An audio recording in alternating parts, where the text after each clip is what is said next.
Everybody, hope you're doing okay. Right, I want to talk about the lengths that an elder will go to basically put enough pressure on someone in the congregation for them not to take another brother to court. This could explain certainly the way they are at the moment, because they're less than helpful, aren't they, with the child abuse claims at the moment. But I want to relate this story back to 1981. And it was decided that we would build a new Kingdom Hall at that time. And so they had a bit of a talk from the platform, and they started to request that young brothers come down and help out with the demolition. Well, I was 18 at that time, and I was a good little JW, I wanted to sort of please everybody, so I went along, offered my services, and so did my good friend David. He was 2 years my junior, so he was 16. So on this particular Sunday, we decided that we would remove the stanchions and the pillars, this part of the demolition process. And during this time that we was removing the stanchion, we were both down in the foot, quite low down, where the footings are, trying to take the weight of probably a 400-pound concrete stanchion. Now I was quite wary that, it was quite a dangerous thing to do. But David, he seemed to get himself in a position where he really didn't have an escape route, and this was a bit of a worry to me, but it should have been more of a worry to whoever was supposed to be supervising the demolition, which was obviously the building committee and the elders. But there was one particular brother who was actually on duty for the supervision work, but he was actually talking to the sisters, sort of flirting really, and not keeping an eye on what was going on. Well, that was the kind of person he was. He was incredibly vain. So I'll get back to the story where we were taking out the stanchions, and the concrete and the wire had disconnected, so that it was basically a 400-pound weight just comes sort of towards David, and he just couldn't get out of the way. And he got his hand caught between the two, the stanchion that was coming towards him and the existing one, and it took his finger clean off. So obviously, this was quite serious, And what concerned me at the time was that this particular elder that should have been supervising this project, the first words that came out of his mouth were, "It's nothing to do with us, it's not our fault." And I thought, that's strange. My first concern was, how is my friend David? He's just had a serious accident, he's just lost his finger, and somebody needs to get him to the hospital. But fortunately there was another brother there, a ministerial servant, and he was quite quick to respond to the situation, which we were thankful for. So he got his car and we took him to the hospital. And I couldn't help in all this time think about what the elder had said, that immediately he tried to put distance between the accident and the degree of responsibility that he really should have.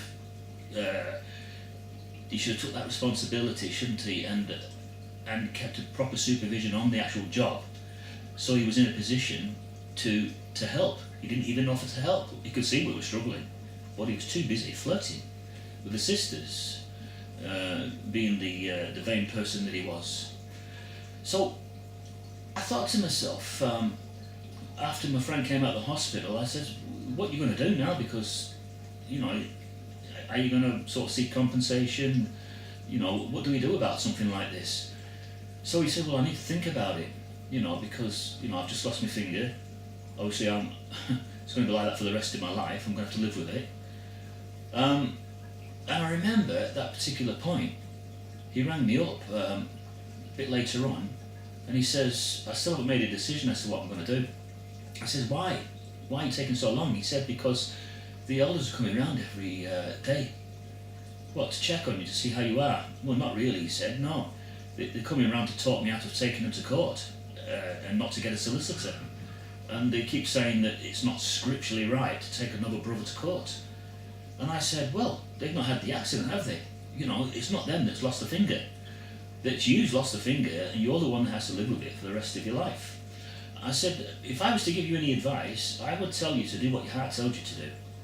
If your heart tells you to go and get a solicitor and seek compensation, then you must do that. I'm not going to say to you, don't do that. You know, it's a conscience matter. I say, listen to your heart. And if your heart says, I think I should get compensation because of the seriousness of this accident, and basically I'm going to be scarred for life. On that basis, David, I says, you do what your heart tells you.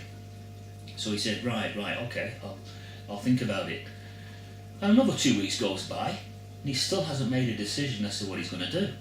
So I spoke to him again, and I said to him, what's going on now? He said, they keep coming round, and they keep basically saying that I will put myself outside the theocratic arrangement if I take another brother to court. I says, what do you mean, look, you put yourself out of the theocratic arrangement? Well, they're more or less saying that I won't have the blessing of the congregation if I take another brother to court.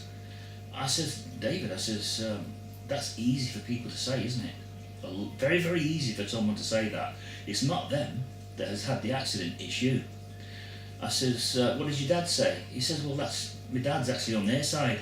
My dad's, obviously a ministerial servant, and he wants to be in favour with the congregation, so he doesn't want to step outside the order of things. And I kept thinking to myself, this is so convenient that they've got this rule that you can never take another brother to court. And even though we was breaking every rule under the sun when we were building the Kingdom Hall by not having insurance, not even doing a risk assessment, known as RAMS, and nobody stepping forward and taking direct leadership of the project, basically breaking every construction rule under the sun. A solicitor would have just said, no, cut and dry. The easy case to win this. And they knew that. They knew that they wouldn't have stood a chance if it went to court. So that is why they did everything they could to badger him and to stop him from taking another brother to court. I don't know what your thoughts are on this, YouTube public, but I just know that if this was just in the world, in a worldly situation, and somebody ran into the back of you, you've got every right to take that person to court.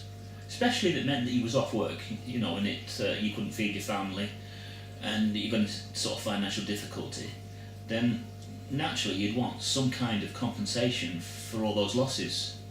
But within the Jehovah's Witness ranks, they don't encourage you to do that. So basically they're quite happy for you not to take another brother to court. Okay, you can't work. Okay then, sign on. Get Social Security. How's that fair? That's not fair, is it? You're not paying your way by going on Social Security. No, my personal opinion is that if a serious mistake's been made, I think you've got every right to take someone to court. I honestly believe that. And if anybody can also shed a bit of light on that subject, I appreciate that. So that's just another subject I wanted to relay to you.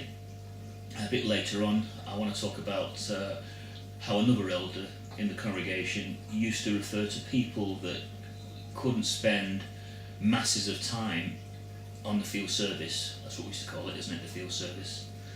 Those people that could only put in bare minimum hours, he used to call these people the pussycat publishers.